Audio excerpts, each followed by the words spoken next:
So, hello there, and welcome back to yet another Night of the Movies podcast. I'm Spike Knight, and in these podcasts, I talk all things movies and TV, and whatever I want, whenever I want. And in today's podcast, I'm reviewing Fargo Season 5. But, just before I do that, I should say what I say at the start of every podcast I do, which is, if you are watching this podcast on YouTube, hello to my viewers, but prefer to listen to your podcast on Spotify, well, even look, as you can also listen to the podcast on Spotify at Night of the Movies on that platform. And if you are already listening to the podcast on Spotify, hello there to podcast listeners, then you can also check the podcast out visually on my YouTube channel. Yes, you can watch this podcast on my YouTube channel at Night of the Movies on that platform as well. Likewise, wherever you may be watching or listening to the podcast, don't forget to like and subscribe if you enjoyed the podcast, of course, and please leave me with some feedback on things to improve on in future podcasts, because there are always things to improve on, and feedback is, as ever, much appreciated.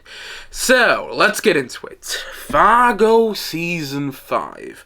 So, if people don't know already, the Fargo TV show started all the way back in 2015, if I remember correctly. It may have even been 2014.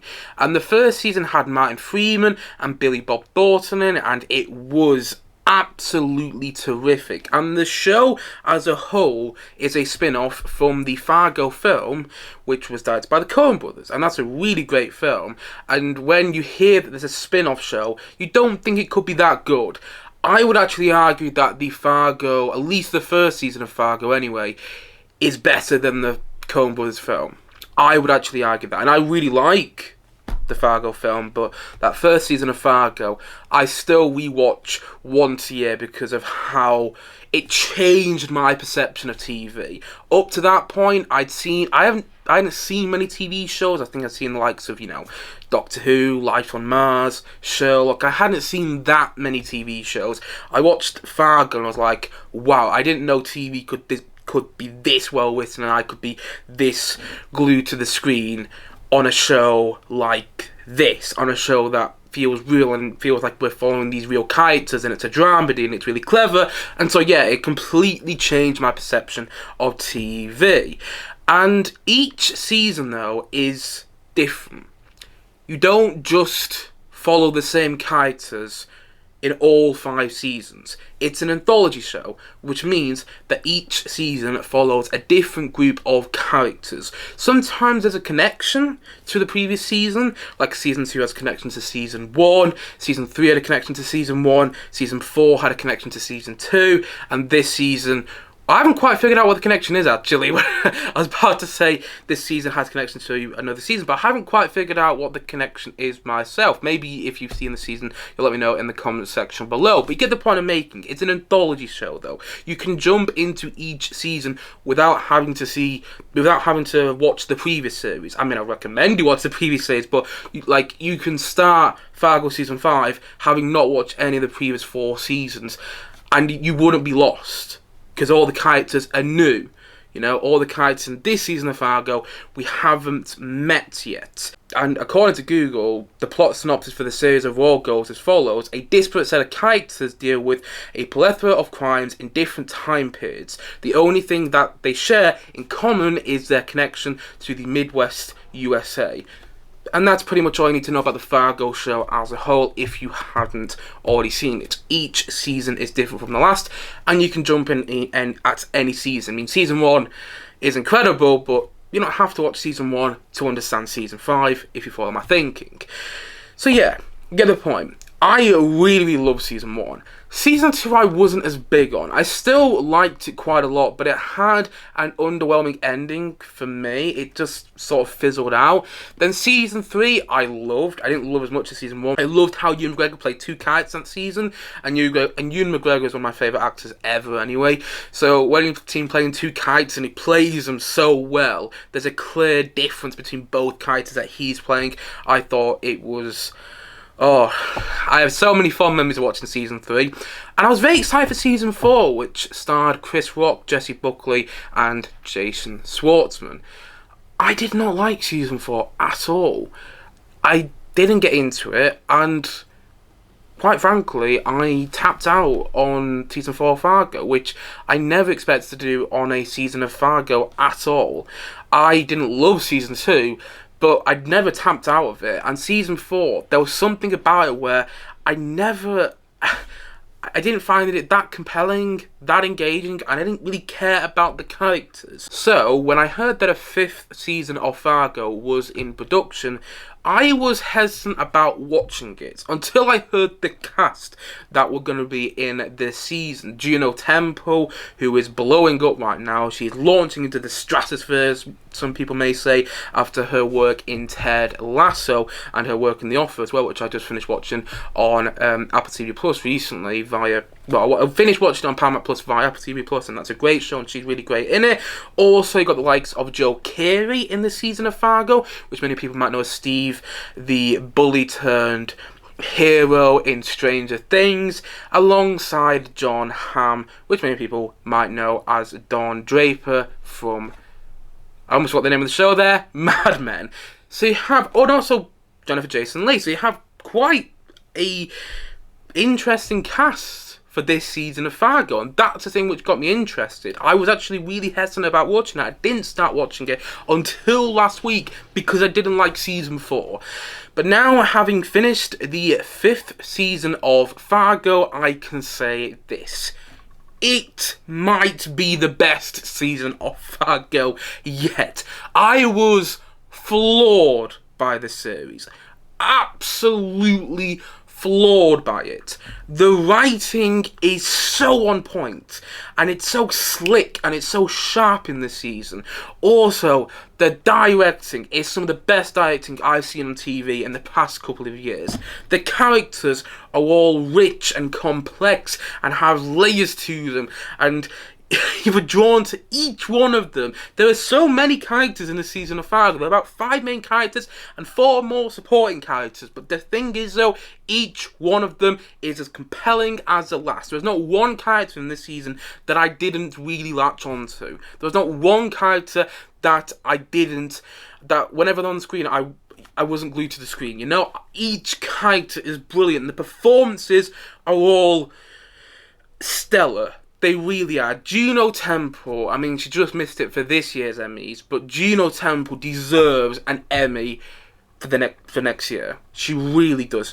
Her performance in this season of Fargo, I mean, she's great in Ted Lasso, she's great in The Offer, and she gives 2 very different performances in those shows compared to this series. She is such a versatile actress, and I really didn't think she could pull off being the lead in a TV show. Well, admit, before I watched this season of Fargo, boy was I wrong. I mean, she holds your gaze every single time she's on screen, and I mean, I was blown away by her performance in this series. I think Juno Temple... And she's acting alongside John Hamm in some scenes in the show, and alongside Jennifer Jason Leigh, these well-established actors. I thought she was actually out-acting them in some parts. John Hamm is very, very good in this series. He is menacingly evil. There's so many parts when he was on screen where I love to hate him. You know, he's a character who's absolutely horrible, but at the same time, no, John Hamm plays him in a way. John Hamm plays him in a way where you are drawn to him still, and the writing is there where you're drawn to him as well. It's a character that you love to hate, and there's so many moments where John Hamm was really great in the series, and then you share a scene with Juno Temple. I was like, Juno Temple might be a bit better than John Hamm, though.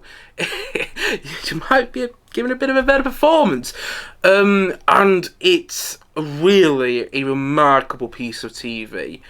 And like I said, it may be the best season since the first season of Fargo. I'd have to go back and rewatch the first season and rewatch this season after to really decide. And I might still prefer season 1 because of the effect it had on me, and also I love Martin Freeman, he's one of my favourite actors too. But still, season 5 was a real pleasant surprise because I didn't like season 4, and I thought that was it for me on Fargo. I wasn't going to get back into the show.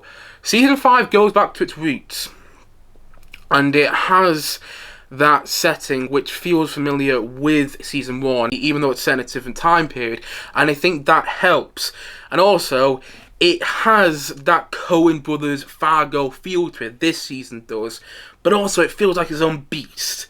It really feels like its own beast in the directing, the writing, the storytelling, the clever narrative twist, and the clever types of storytelling that we see. There's one sequence, and I think it's episode 6 or episode 7 of this season of Fargo, where we learn about a character's past through a puppet show.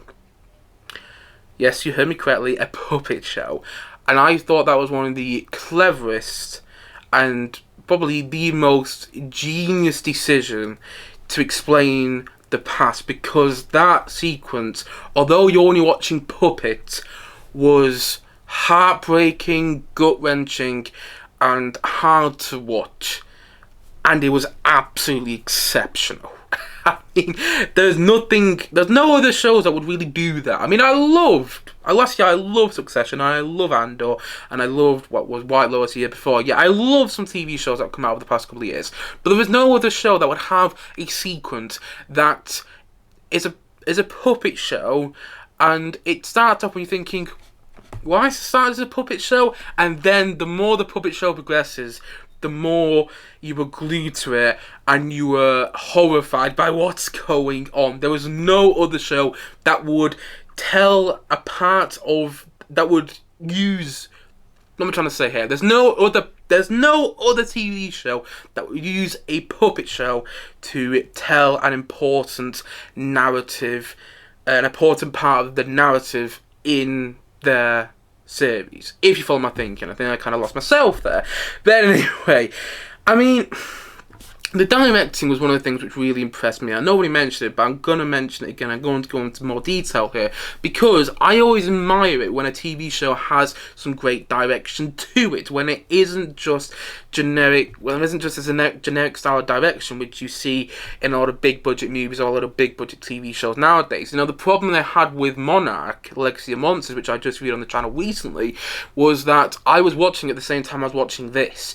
And the thing is, you watch Fargo season 5, and the directing is, and the staging and the blocking, it's some of the best I've seen on TV for a long while, maybe since Succession, although I would actually argue it's better. I'd actually argue the directing in this series of Fargo is better than the directing in the last season of Succession. You know, I was watching the directing in this, and then I watched an episode of Monarch, and I'd be like, well, it's not Fargo though, it's not Fargo season 5, and the big problem I had with Monarch was its filmmaking. You know, that's one of the big problems I had with it, even so I quite enjoyed the show. But here, with Fargo season 5, I mean, the directing, you can tell how well they planned so many sequences, and how well they are staging it, how much thought has gone into this sequence of Fargo, in these sequences in Fargo season 5. I mean, just the framing, I think every single frame of this season of Fargo could tell a story in itself. I was really blown away by just the framing, which is something I don't really care about when it comes to a TV show. Sometimes with a TV show, I just, I want to watch it for a bit of fun. But with Fargo, I was really blown away by the directing, the framing, the shot composition, and how intense and suspenseful the filmmaking made this show. Like, there is, I don't know which episode it is, because I watched all these episodes over the space of 1 week, so they all mushed together in my mind, I must admit. But there was one moment in one of the episodes where Juno Temple's character, her character is Nadine or Dorothy, whichever way you want to call her. It's actually Dorothy, but her old name is Nadine, and if you've seen the series, you know exactly what I'm talking about there. But anyway, you see Juno Temple's character trying to escape hospital, and the scene on paper doesn't sound like it would be that interesting, but the way it's directed is masterful. The blocking, the staging, and the camera movement in that scene. I mean, just thinking about it now and trying to get my head around it, I'm getting confused in my mind. I mean, that happens all the time, but I'm getting confused thinking about it, God knows what it would have been like to actually make that scene work with all the characters, with all the character movements, where the characters are at this point in the story, in the narrative, at this point in the episode. It really, I mean, that was the one sequence which really stood out to me. I mean, there are many, many sequences where the directing is absolutely superb and so on point in this season of Fargo. But that was a sequence to me where I was like, wow. You know, I haven't seen anything like that in TV for a while, and I can't believe how intense that directing was, because that scene doesn't really involve much dialogue. And I always think, you know, show, don't tell. Try and convey the intensity of a scene without saying this scene is meant to be intense from one of the characters. Don't say it in exposition, show it in the filmmaking, and that's exactly what the directing did there. I think that episode was directed by Noah Hawley, who I've mentioned already is the showrunner of Fargo. I think he ran the show. Is that what you meant to say there? I'm not sure, but I'm going to say it anyway. I think he show ran Fargo since season 1, and he's still show running it now, and he writes the majority of the episodes of each season. He doesn't write every episode. He doesn't direct every episode too, but he does also direct the majority of the episodes in each season of Fargo, and he writes the majority of the episodes here, and he directs the majority of the episodes, and I'm pretty sure, and do correct me if I'm wrong, because whoever directed that one episode of Fargo that I'm talking about with the hospital sequence, I mean, that whole episode was so well directed. It just take place in a hospital, but it was, directing was so on point. As I've already said, whoever directed that episode deserves all the credit. And I think it was from Noah Hawley, and he really did a good job directing this season of Fargo. You know, he really did a splendid job. And apparently, side note here, he's doing an Alien series next. Now, although I'm not that interested in the Alien franchise anymore, I watched Alien 3 and Alien 4, and I had no interest in watching the prequels because I haven't heard they're any good. You know, even so, I'm not that interested in the Alien franchise. I will admit, I'm kind of interested in seeing Noah Hawley's take on something in the world of Alien because of what he did with Fargo. You know, and so, yeah, I'm really looking forward to seeing what his take is on the Alien franchise because of the 5th season of Fargo, because of this season of Fargo. Also, as I mentioned, I love the characters. There's so many great characters in this season. I really love the police officers in this season too. There's a police officer played by, I don't want to forget his name here, Lamore Morris, who must admit I'm not greatly familiar with. He was a New Girl, and I watched a bit of the New Girl TV show, played Winston in that show, but I didn't watch all of it. It wasn't really my sort of thing. But at the same time, he plays a very interesting character in this series, where he's a police officer, and the way his character becomes important to the narrative and the way he's intertwined to the narrative, I thought was I was about to say something there, and it might have given something away about the last episode in case you haven't seen this series yet, but I thought that was very again, I was about to say it, I thought it was really well done. Let's just say that I thought it was really well done. Also, Jennifer Jason Leigh's character, when we first meet her in this season of Fargo, I was like, I'm not going to like her at all. She ended up becoming one of my favourite characters, and the character development with her, I really admired. I really, it made me a bit emotional, actually. It made me a little emotional. Joe Keery's character, just thinking about these characters, you know, even though Joe Keery doesn't play a nice character in this show, he plays a character who's quite aggressive, let's just say that. Even so, he doesn't play a nice character. Just thinking about that character and thinking about how good that character was to watch, and same with John Hamm's character. John Hamm's character is really nasty. It really shows a different side to John Hamm's performance too. I didn't know John Hamm could be this evil. I mean, you see him do evil, you see him be quite mean and aggressive in Baby Driver, but not like this. It's a different kind of aggression that he brings to the role.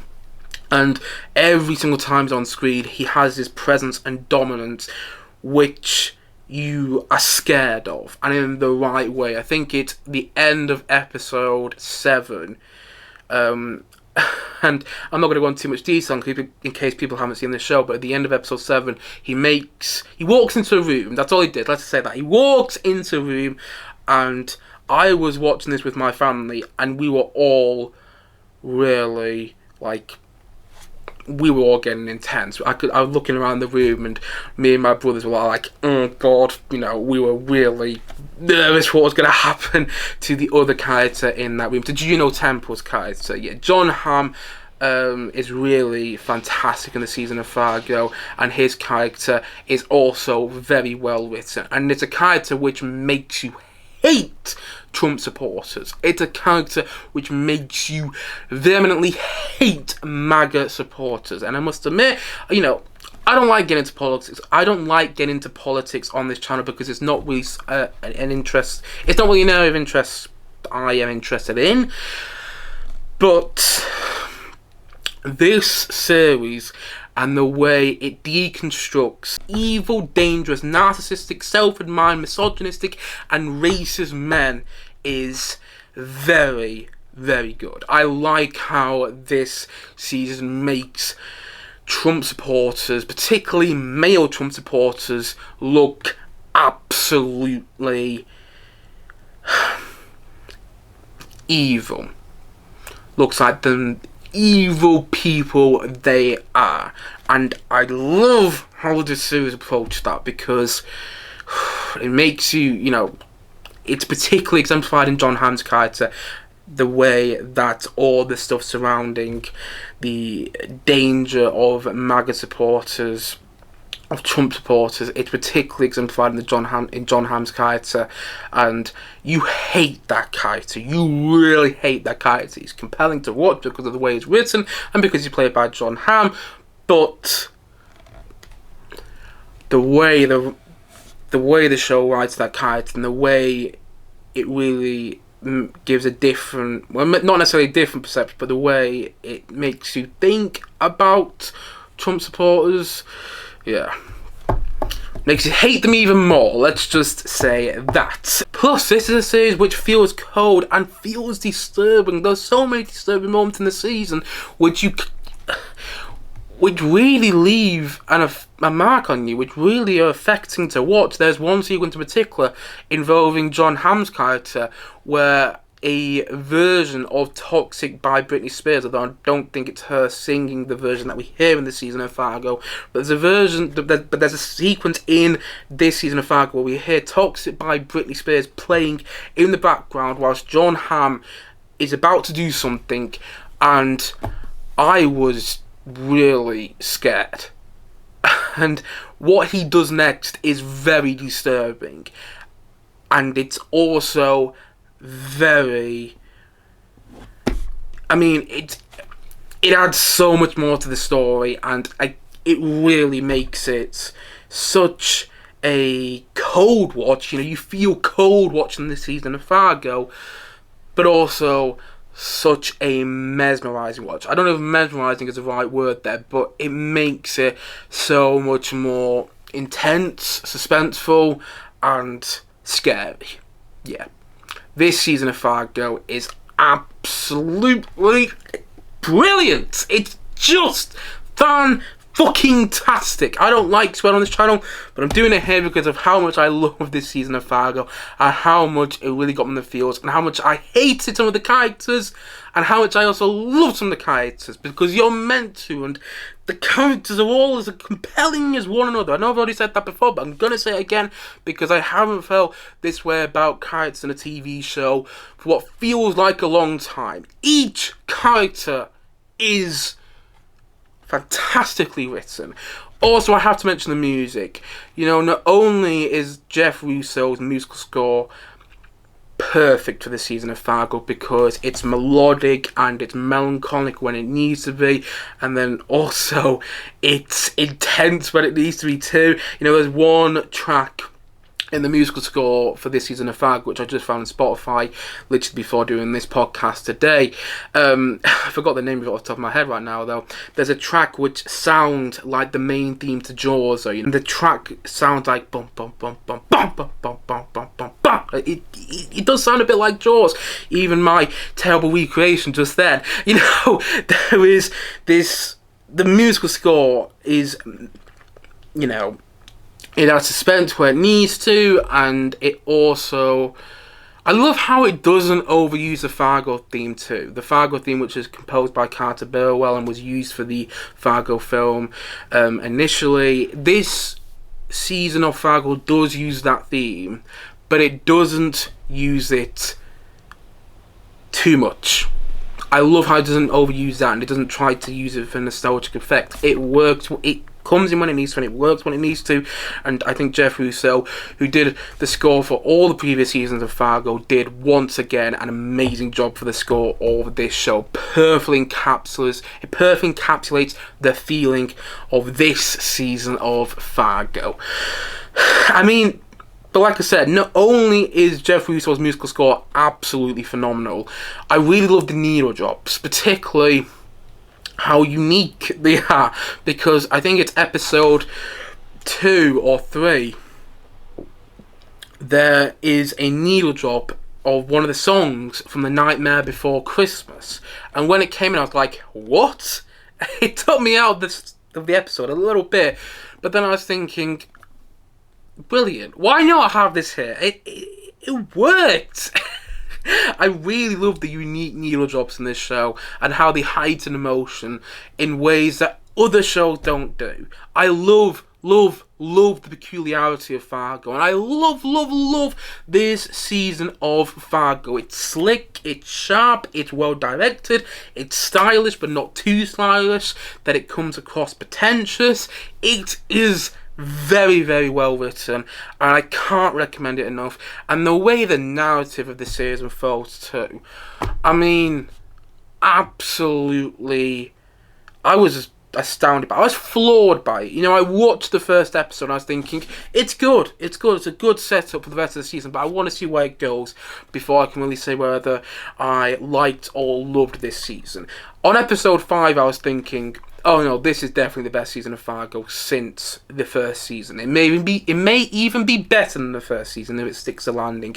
And it did stick the landing, although I'm not sure if I liked the last episode of this season of Fargo as much as I liked the last episode of the first season of Fargo. Nevertheless, Fargo is back to form. Juno Temple is mesmerising, magnetic, and on top form in this series. Give all the Emmys.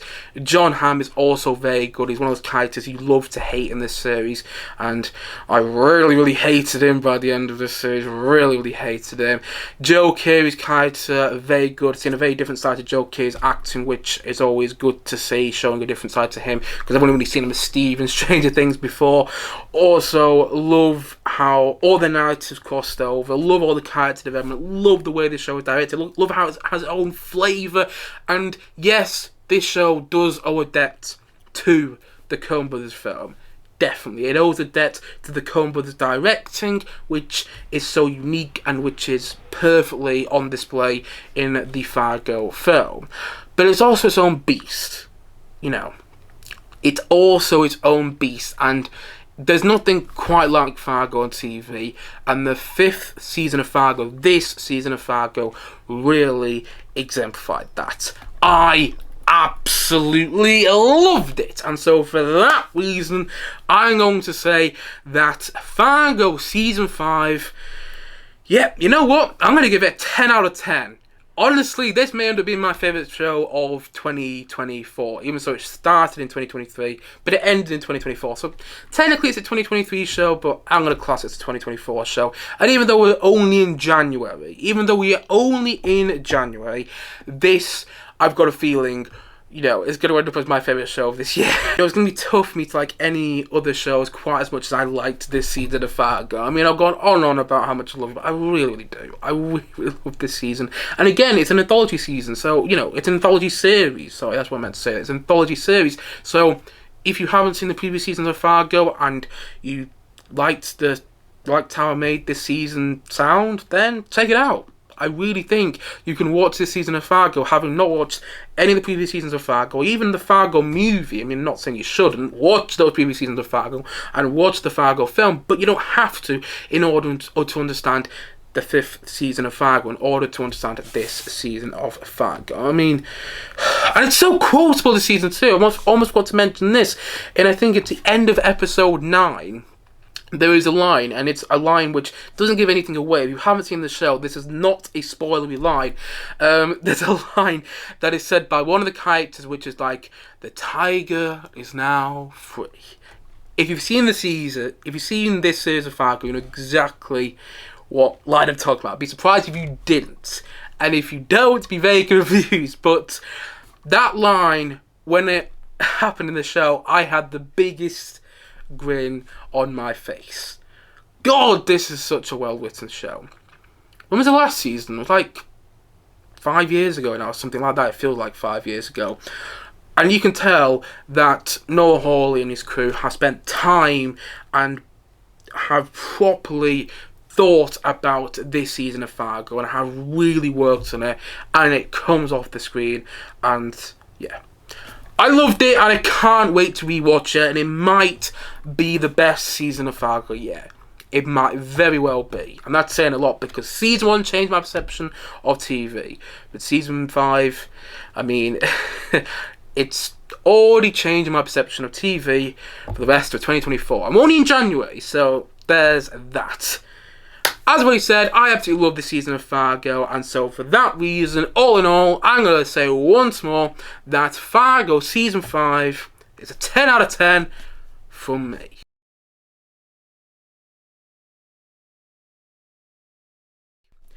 Anyway, guys, that's it for today's podcast.